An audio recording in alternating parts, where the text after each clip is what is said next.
নমস্কার, আমি সুজাতা চলে এসেছি ছোট্ট একটা ভিডিওর সাথে। সকালবেলা সব বাসি কাজকর্ম সেরেই চলে এসেছিলাম ফার্স্ট রান্নাঘরে। আজ বরের ছুটি ছিল, তার জন্য একটু লেট করে উঠেছিলাম, আর তার সাথে প্রচুর বৃষ্টি হচ্ছিল।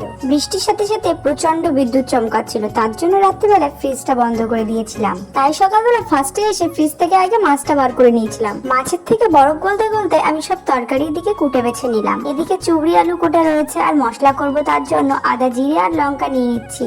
আর এই লঙ্কাগুলো দেখছো, এগুলো কিন্তু আমার গাছেরই লঙ্কা। এখন কিন্তু আমার বাজার থেকে লঙ্কা কিনতেই হয় না। এই পুঁইশাক চচ্চড়ি করব, এটা কিন্তু অনেকদিন আগেই কুটে রাখা ছিল, এটা ফ্রিজে ছিল। আর মাঝখানে একদিন অমাবস্যা ছিল, সেই জন্য আর কিন্তু পুঁইশাকটা খাওয়া হয়নি। বর পেঁপে সিদ্ধ খেতে ভালোবাসে বলে সকালবেলায় পেঁপে সিদ্ধ দিয়ে ভাত বসিয়ে দিয়েছিলাম। এদিকে দেখছি মাছের থেকে একদমই বরফটা গলে গেছে, তাই জল ঝরিয়ে নুন হলুদ মাখিয়ে নিয়ে এবার ভাজার জন্য প্রস্তুত করছি। বরের ছুটির দিন অত তাড়াহুড়ো করে কিন্তু রান্না করি না, তবে আজ একটু কাজ ছিল বলেই সকালবেলা তাড়াহুড়ো করে রান্নাটা সেরে নিয়েছি। আজ রান্না করব, দেখতেই তো পেলে চুবড়ি আলু কাটা ছিল, ওটা দিয়ে পার্শি মাছের ঝোল করব, আর সাথে করব পেঁপে দিয়ে পুঁইশাকের ডাঁটার চচ্চড়ি। মাছ ভাজা কমপ্লিট হওয়ার পরে সেই তেলেই কিন্তু পাঁচফোড়ন আর পেঁয়াজ দিয়ে চচ্চড়িটা আমি চাপিয়ে দিয়েছিলাম। এদিকে চচ্চড়িটা হতে অনেকটা টাইম লাগবে বলে চচ্চড়িটা গ্যাসের উপর বসিয়ে আমি তরকারির বাটনা করতে গেছিলাম। এই পুঁইশাক চচ্চড়ি করছি, পুঁইশাকটা কিন্তু আমার ছাদ বাগান থেকেই নেওয়া। যখনই একটু পুঁইশাক খেতে ইচ্ছে করে ছাদ থেকে 2-3টে ডাল কেটে নিয়ে আসি। এখন যেহেতু বর্ষাকাল, যেমন বৃষ্টি দিচ্ছে তেমন পোড়া রোদ দিচ্ছে, আর ওই পোড়া রোদে গাছগুলো পুরো আমসে যাচ্ছে।